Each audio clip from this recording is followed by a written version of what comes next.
I shouldn't have stayed that long. That's what I told myself when I saw her silhouette in the kitchen light, hair loose around her shoulders, the sleeves of her cardigan pushed up as she rinsed a glass. It was late, too late for me to still be there. But I didn't move. My feet stayed planted, my hands still resting on the back of the couch like I belonged in that living room. She turned slightly, just enough for her profile to catch the glow. A line of light skimmed across her cheekbone, softening into her mouth. I looked away too quickly, pretending to check my phone, pretending I wasn't staring. "You should have gone home an hour ago," she said, voice low, not scolding but careful. I laughed once too short. "Yeah.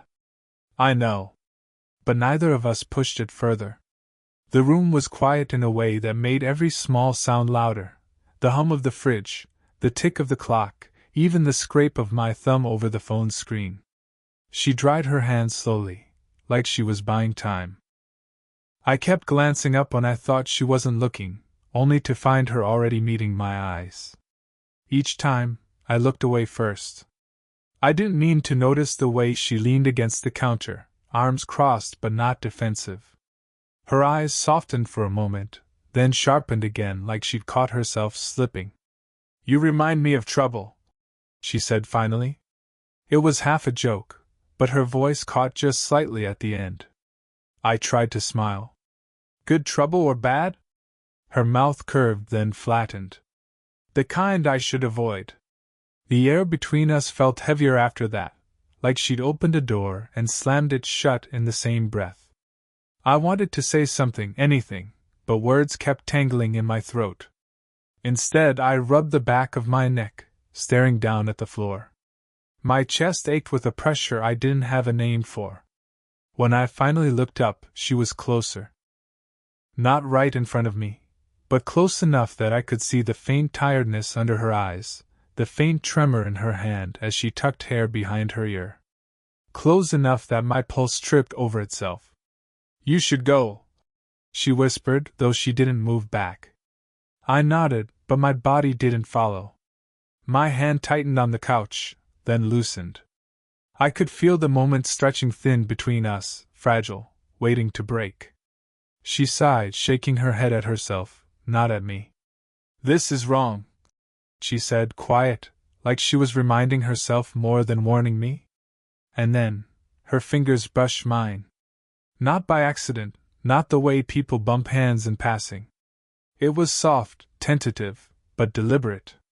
Her hand lingered there, resting against mine, and I froze. Every nerve in me woke up at once. I didn't even breathe. I should have pulled away, made it easy for her.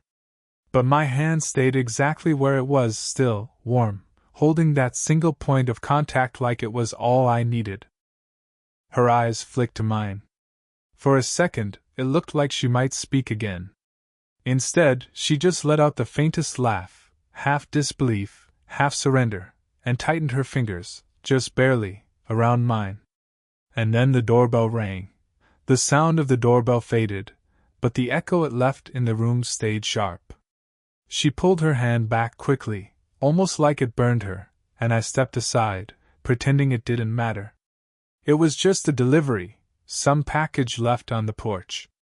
She signed, murmured thanks to the courier, then shut the door softly, her forehead pressed against it for a second longer than necessary.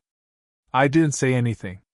Watching her like that, tired, caught between decisions, I realized I didn't really know her as well as I thought I did. I only knew bits and pieces, the things she let slip when she forgot to guard herself. Like how she used to paint before she got married, how she'd once been fearless about moving cities, how her laughter used to come easily before responsibility ground it down. Her marriage, though, it wasn't much more than a shadow now. She never spoke about him unless it was to explain his absence. Always working. Always traveling. Always somewhere else. When she did mention him, her voice carried a practiced neutrality, like she trained herself not to feel anything about it. I sat back down, forcing myself to keep some distance. But my thoughts betrayed me. I kept remembering the weight of her hand against mine, that stolen contact neither of us had earned. "You shouldn't have seen that," she said, finally turning back toward me. Her arms folded across her chest, but it wasn't defense this time, it was self-protection. "Seen what?" I asked, even though we both knew. Her lips pressed together. She walked past me, picked up the glass she'd left on the counter, and turned it slowly in her hands. "I don't make good choices when I'm tired." I almost laughed at that, though it wasn't funny. "I think you make better choices than you give yourself credit for." Her eyes flicked to me, sharp and searching. Like she wanted to believe it but didn't trust herself to. The silence stretched again, filled with things neither of us would say. The truth was, I'd never meant to feel this way about her. She was supposed to be untouchable, older, wiser, my friend's mom. That should have been the line. But I'd crossed it in my head long before tonight. I couldn't stop thinking about the quiet way she listened when I spoke, how she noticed when I was restless, how her smile seemed like it belonged to me even when it didn't. "Don't look at me like that," she said suddenly, voice tight. "Like what?" "Like you're waiting for me to make a mistake." I swallowed hard, words caught behind my teeth. She wasn't wrong. Her fingers tightened around the glass, then she set it down before it slipped. For a moment I thought she'd end it there, draw a line I couldn't cross. But instead, she walked over and sat across from me, too close for comfort, her knees brushing mine beneath the table. We didn't speak. We just sat there, caught in the low hum of the kitchen light, caught in everything we weren't saying. And then, so lightly I almost missed it, her foot nudged against mine under the table. Not by accident. Not this time. Her foot lingered against mine for a heartbeat too long. Then she pulled back sharply, pushing her chair just enough to break the contact.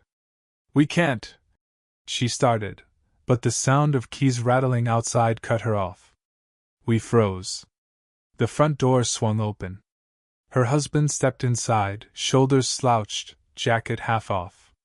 He didn't even look at us at first, just dropped his briefcase by the wall like it weighed more than he did. My stomach clenched. I sat up straighter, every nerve in me on edge. She glanced at me, quick, warning, before smoothing her face into something unreadable. "You're still here?" he asked when he finally noticed me, his tone flat, not curious, not even irritated, just detached. "Yeah. I was about to head out," I said, forcing casualness into my voice. My palms were damp. He nodded, barely listening, already checking his phone. She got up to pour him a drink, her movements too careful, too deliberate. I couldn't stop watching her. The way her hands shook faintly as she lifted the glass. The way her shoulders stiffened when he brushed past her without a second glance. I hated how invisible she seemed to him. He disappeared upstairs after a few minutes, muttering about an early morning meeting. The sound of his footsteps faded, then the door closed. Silence again, except it wasn't the same silence. This one was sharper, electric, weighted with everything that almost went wrong. "You should really go," she whispered. "I know," I said. But I didn't move. Her eyes found mine. She wanted me gone. Every word she said told me that. But her body betrayed her, the way she leaned slightly toward me, the way her breath trembled when the quiet stretched too long. "You don't understand what you're doing," she said, softer now, almost pleading. Maybe I didn't. Maybe I was too young, too reckless, too wrapped up in the heat of wanting her. But I knew what I saw, that she wanted me, too, no matter how hard she tried to bury it. I stood, taking a step closer. Not enough to touch her, but enough to feel her presence in the air. She didn't step back. For a second, we just stared at each other. I could hear my pulse hammering in my ears. Then she whispered, If you ever say anything." Her voice broke off. "I won't." Her eyes closed for a moment, relief and despair twisted together. When she opened them again, she looked at me like she didn't recognize herself anymore. I almost kissed her then. God, I wanted to.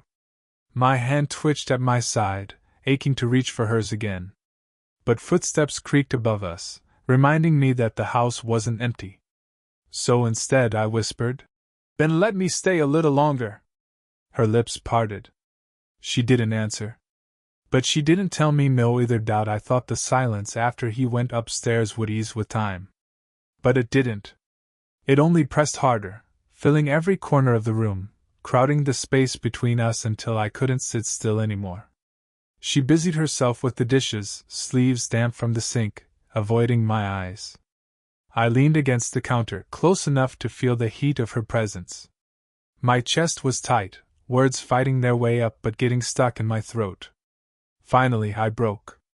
"Do you even realize what he doesn't see?" The plate in her hand stilled. She turned her head slightly, not enough to meet my eyes, but enough to let me know she heard. "You laugh at his jokes even when they're flat. You pour his drink before he asks. You're here. Always here. And he doesn't notice." Her shoulders tensed. She set the plate down carefully, too carefully, like she was holding back from shattering it. "Don't," she whispered. "I can't help it," I said, voice rougher than I meant. "I see it. I see you." That broke something. She spun, eyes sharp with something between anger and grief. "You think this is simple? That because you're young, you can just want whatever you want without consequence?" The word stung, but it wasn't the sting that hurt, it was the tremor in her voice. "I didn't ask for this," I said quietly. "I didn't choose it. But I can't stop it." Her hands gripped the edge of the counter, knuckles white. "You have no idea what you're asking me to risk." The silence cracked open between us, raw and jagged. She looked at me then, really looked, eyes glassy, lips pressed tight like she was trying not to say the thing already burning inside her. I stepped closer, slow, deliberate. Her breath hitched. "Tell me you don't feel it too," I whispered. She didn't answer. Her throat worked, her eyes flicking down to my mouth for the briefest second before darting away. "Tell me," I pressed, voice low. Her hands trembled now, still gripping the counter as if it was the only thing holding her up. And then, finally, her voice cracked through the silence. "This is wrong," she breathed. But her body betrayed her again. Her hand lifted, hovered in the space between us, fingers aching toward mine before she snatched them back. The tension snapped tight, unbearable. My heart pounded, my body screaming to close the last inches between us. She stared at me, chest rising and falling too fast, eyes wide like she was standing at the edge of a cliff. "I can't," she whispered, voice breaking, yet she didn't move away when I leaned just slightly closer, close enough to feel the warmth of her breath. For a second, I thought she'd let it happen. For a second, I was sure. And then, footsteps echoed above us again. The footsteps upstairs faded again, but neither of us moved. We stood there, suspended in that impossible space between restraint and collapse. My chest hurt with everything I wasn't saying. And then her phone buzzed on the counter. The sound was sharp, intrusive. She grabbed it too quickly, as if shielding it from me. I caught a glimpse before she turned the screen away. A name. My name. My stomach dropped. "Why do you have—" I stopped myself, but it was too late. Her eyes widened, guilt flashing across her face before she could mask it. She slipped the phone into her cardigan pocket, turning away from me. "It's nothing. It's not nothing," I said, stepping forward. My pulse roared in my ears. "Why was my number on your screen?" She exhaled, hands braced against the counter. He reads my texts sometimes. If your name shows up, it raises questions. So I saved you under someone else." Someone else. Someone safe. The thought twisted in my gut. "So what does he think I am? Just some friend? A placeholder?" Her silence was louder than any answer. I laughed, bitter under my breath. You've already decided how to erase me, haven't you? Even before this, before tonight. She turned then, eyes fierce, glistening. Don't you dare. Don't make me the villain for trying to protect what little I still have.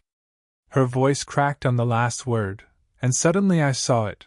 How trapped she was, how carefully she'd been balancing this fragile lie of a life. How close she was to letting it fall apart. I'm not asking you to destroy anything, I said softly, though my voice shook. I don't want to be your secret. Her jaw tightened, her breath uneven.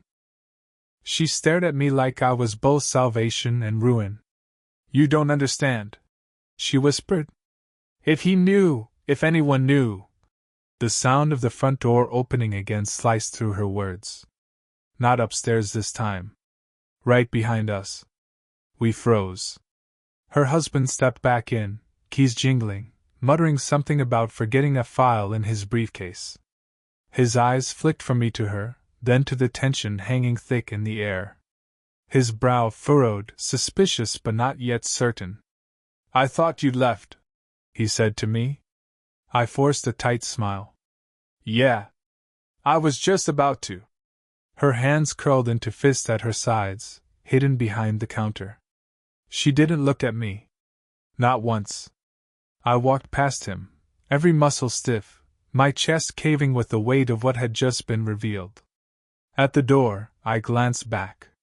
Her eyes finally met mine, just for a second, full of apology, fear, and something deeper she couldn't hide anymore. And I knew then, whatever line we thought we were dancing on, it was gone. We'd already crossed it. I didn't sleep that night. Her eyes followed me home, her silence louder than anything she could have said. I replayed it again and again, her husband's suspicious glance, the way she hid me behind another name, the way her hand had almost reached for mine before pulling away. The next day, I told myself to stay away. To let the space between us cool before it burned us both alive. But by evening, I was back on her porch, heart hammering like I was about to break into a place I no longer belong. She opened the door slowly, as if she'd already been expecting me. No words, no smile. Just the faintest exhale, a whisper of relief and dread all tangled together. You shouldn't be here, she said.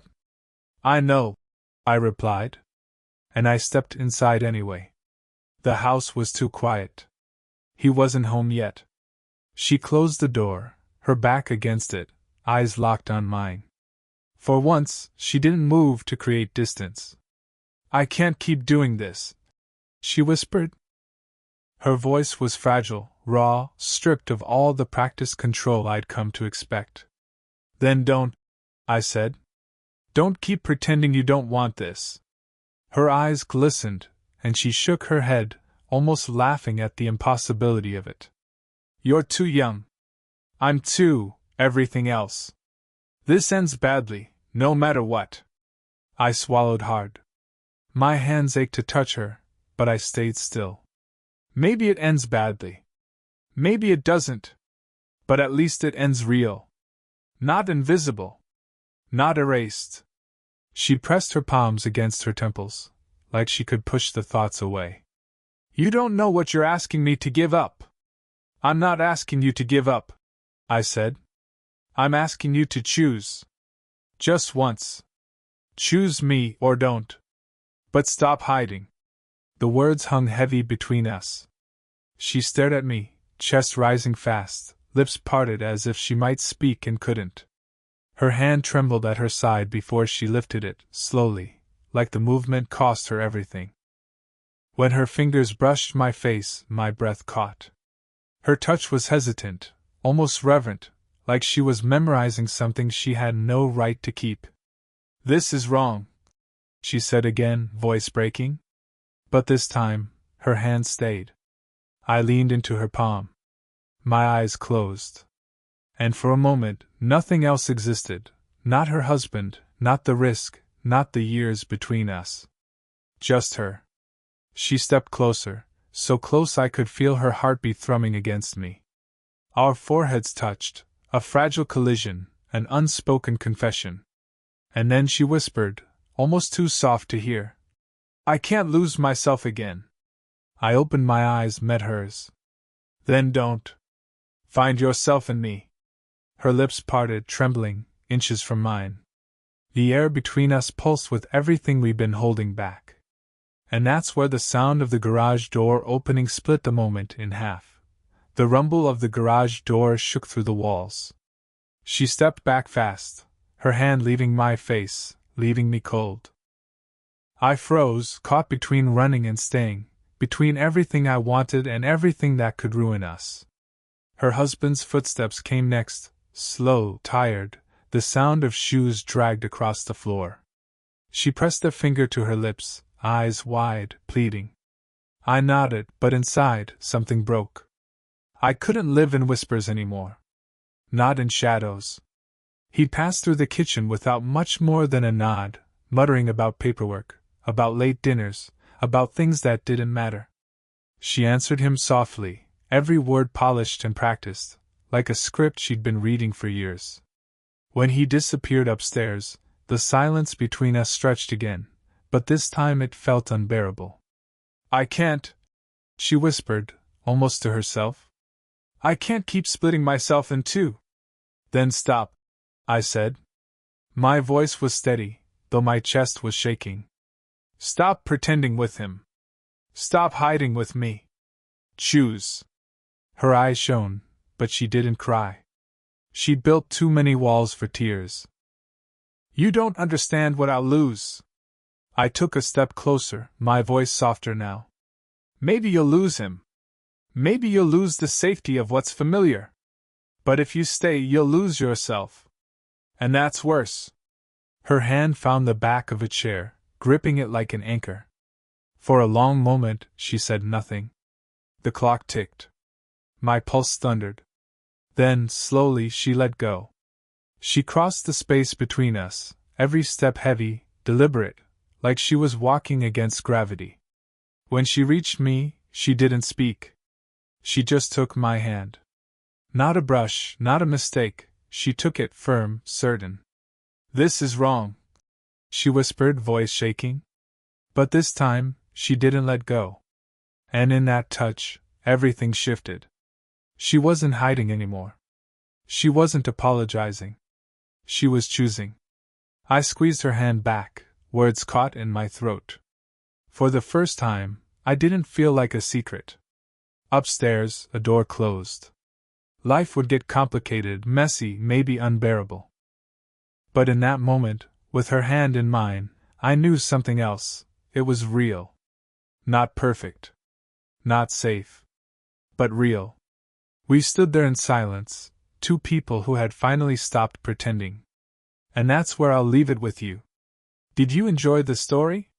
What kind of stories would you like to hear next?